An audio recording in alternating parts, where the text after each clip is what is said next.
Self-inquiry may not be for everyone. Some people just find the process distasteful.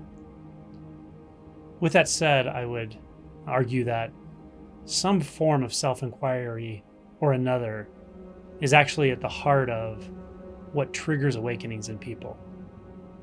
So I think it's more a matter of approaching it from a place that makes sense to you, from an authentic, genuine curiosity you have about either the nature of what you are, who you are, or the nature of suffering, or why you suffer, or the nature of thoughts themselves and how they play into the beliefs you have about who you are.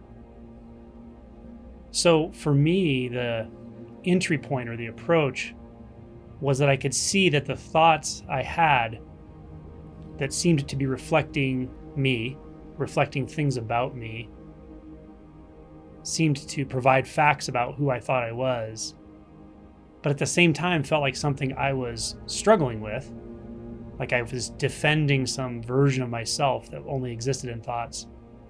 I could just tell that that whole apparatus was inherently uncomfortable. It didn't make sense. It was painful.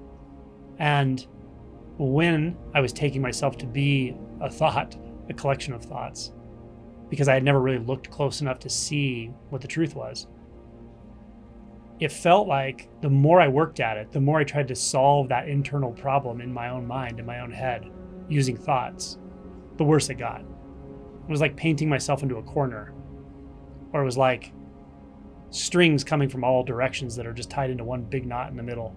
And no matter which way I pulled, the knots tightened. So it really had that sort of, I don't know what you call them in other countries, but in the US, it's a Chinese finger trap. It's like a little toy you put your fingers in, and the more you pull, the tighter it gets. And that's kind of how my mind felt growing up. And I knew there was something that wasn't quite right about that process. So for me, I would say the entry point was suffering, and it had to do with thoughts. I was less curious about who I am, but I also hadn't really looked closely at what I was taking myself to be. I could just tell that what I was taking myself to be, the thoughts, didn't feel right, didn't feel good, felt uncomfortable. So I started investigating the nature of thought, started discarding thoughts, letting them go one by one by one, until the space in which all the thoughts were arising and falling, floating around, pushing and pulling, became quiet. Then I noticed I didn't go anywhere. In fact, the sense of I, or purely being conscious, became more clear, more pronounced, and more relaxed, more simple, more immediate, and more expansive. Now, I wasn't thinking all of that necessarily. I could feel it, and that was all the difference. I didn't have to think about it. I was discarding ideas and beliefs. I was letting go of the strain of thinking and noticing that the space in which all the thinking was occurring just got clearer and clearer and clearer as I did that. So that was my entry point. So, as I said at the beginning of the video, self-inquiry, as stated by some and by myself at times, of simply asking, who am I? And then looking, may not be workable for everyone. It may just not feel totally authentic. It can be because you have such a solid sense of I, solid sense of self, that it doesn't make sense to ask the question. Or almost on the opposite end of the spectrum, it could feel like you sort of know there's nothing really there. So what's the point in looking? I think I was more on that side of things. But I could still tell that the identity structures that were gelled together by a bunch of thoughts were just uncomfortable. So regardless of what leads you into this, inquiry or self-inquiry, or the inquiry into the nature of who you are, what you take yourself to be, what's causing you to suffer, can be the entry point for anyone as long as they get to a place of authenticity. Sometimes that authenticity is just admitting that you suffer. Realizing that to convince yourself you're not suffering when you are, or to convince others that you're doing great when you're suffering, hurting, having a lot of pain, emotional pain, doubt, etc., it's like a credit card with 30% interest. It's just not going to get you to a place of happiness. It just gets worse. The noose gets tighter. So when you get to that kind of authenticity and realize that there is suffering going on, that's good news, because now you can investigate directly then, okay, who is it that's suffering? How do I know I'm suffering? What am I taking reference from? Look and see. Are you taking reference from the pure sense of I, the pure sense of who you are right now? Or do you have to think about it to find the suffering? Do you have to think about something about yourself, whether it's a past or a future or beliefs, seemingly positive beliefs, seemingly negative beliefs? Look at what you're referencing. And then when you see what you're referencing to think or know anything about yourself is a thought, then you can look elsewhere. You can keep looking. Okay, well, that's a thought. So then what am I? What am I referencing when I don't reference thoughts?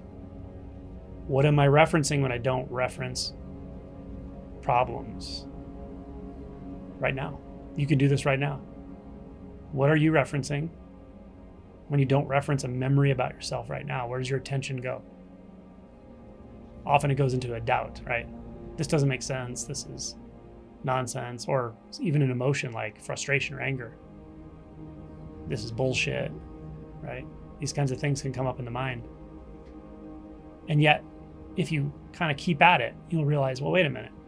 That judgment, that's not who I am, because I was there before that judgment, that frustration, that frustrated thought, that doubt. I'll be there after it.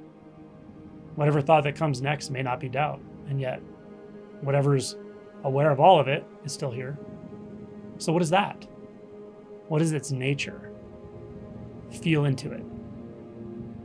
Let the questioning itself, let the source of questioning, which is you, turn back into itself or rest in itself. Who am I? And then don't move outward from who you are. Who am I? Who are you? Don't move outward from that. Don't look for an answer outside of what you are. Yes, things will get very quiet sometimes, neutral, even scary sometimes for a few moments, because there's nothing to grab onto. And yet, even though there's nothing to grab onto, there you are. The pure sense is still there. The pure sense that's hearing this. The pure sense that's questioning something.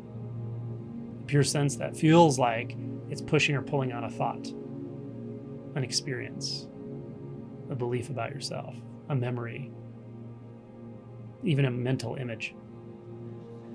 What is it that's doing the pushing and pulling, if anything?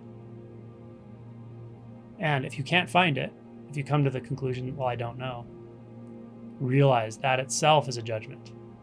I don't know is even a judgment, because there's something aware of I don't know. You didn't feel like you didn't know a moment before that, and yet you were still there. You're still here now. You'll still be here when you forget about the I don't know thought. Notice how the receiver of all those thoughts, the one that feels like it's aware of them, interacting with them, sort of doesn't move at all. Unchanged, unchanging. You could say it's neutral, but it has no quality. Not defined by anything.